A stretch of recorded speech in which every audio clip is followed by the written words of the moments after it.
ఉన్నటువంటి వాళ్ళు రకంగా చెప్పాలంటే గేమ్ చేంజర్స్ అనడానికి కూడా కాదు. వీళ్ళు వాళ్ళదైన ముద్ర వేసుకున్న మంచి పాలకులు. ఎన్టీ రామారావు కానీ, రాజశేఖర రెడ్డి కానీ, అటల్ బిహారీ వాజ్పేయి కానీ అక్కడ జాతీయ స్థాయిలో అట్లా అలాంటిది మాట్లాడటం వరకు ఒక అర్థం ఉంది. కానీ దాన్ని యుగ పురుషులు లాంటి పదాలు కరెక్ట్ కాదు నా దృష్టిలో. బట్ వీళ్ళు అట్లాంటి మాట్లాడడం కరెక్ట్ అనుకునేవాళ్ళు కాబట్టి చప్పట్లు కొట్టాల్సిందే.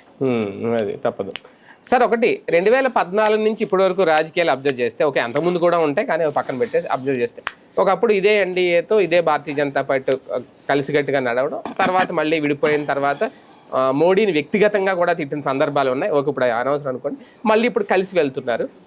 ఎప్పుడు తెలుగుదేశం పార్టీ అంటే ఎన్టీఆర్కి ఇచ్చే ప్రాధాన్యత, ఎన్టీఆర్ గురించి చెప్పేది, తర్వాత వీళ్ళ గురించి చెప్పుకునేది. ఒక వాజ్పేయి గురించి ఇప్పుడు మాట్లాడారనో, లేదంటే ఒక స్మృతి వనాల్లో వాజ్పేయి విగ్రహం కూడా అక్కడ పెట్టారు, ఒక కేంద్రమే పెట్టినా సరే, ఒకవేళ కూటమిలో భాగస్వామ్యంగా లేకపోయి ఉంటే ఈ గుర్తింపు ఇదంతా జరుగుండేదా? ఒకవేళ దేశ నాయకులకు ఇలా గుర్తింపు నాయకులకు పెడితే, ఎన్టీఆర్ గారు పెట్టారు, ఇందాక మీరు అన్నట్టు ఇప్పుడు వాజ్పేయి గారికి పెట్టిన వైఎస్ రాజశేఖర రెడ్డి విగ్రహం కూడా పెట్టాల్సిన అవసరం ఏదైనా ఉందా? అక్కడ అవసరం లేదు. బేసిక్గా ఎన్టీ రామారావు విగ్రహం, అటల్ బిహారీ వాజ్పేయి విగ్రహం అయినా సరే ఇక హెడ్ క్వార్టర్ కాబట్టి పెడుతున్నట్టు. పెడితే రాజశేఖర రెడ్డి కూడా పెట్టాలి, కాకపోతే పెట్టరు కూడా.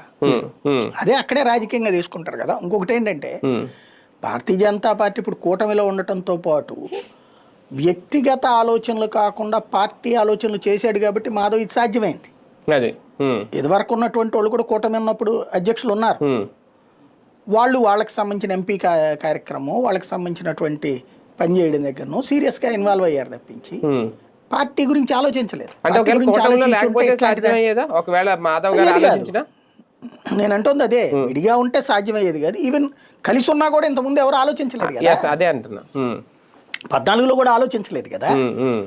ఇతను కొంచెం ఇన్నోవేటివ్ థింకింగ్. ఈవెన్ తెలంగాణ వాళ్ళకి కూడా ఆలోచించలేదు. అవును, కరెక్టే.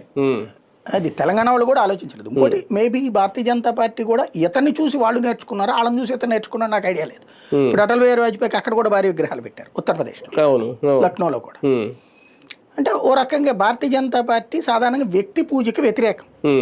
అది ఆ కాన్సెప్ట్ నడిచింది సుదీర్ఘకాలం పాటు. వాళ్ళు వ్యక్తి పూజను ఒప్పుకునేవాళ్ళు కాదు. కానీ అందువల్లనే అది చాలా ఇబ్బంది పడింది.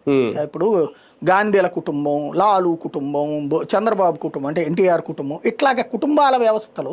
ఎందుకంటే మనం సుదీర్ఘకాలం పాటు రాజరిక కుటుంబాల పరిపాలనలో ఉన్నాం. అది మొఘలుల కాలం అందామా, లేకపోతే అంతకుముందు రాజులే కదా. అలాగే బ్రిటిష్ వాళ్ళు, వీళ్ళ ఆ జీన్స్ మనకు అలవాటు. ఈ అలవాటు వల్ల మనం ప్రజాస్వామ్యం అంటే వ్యక్తి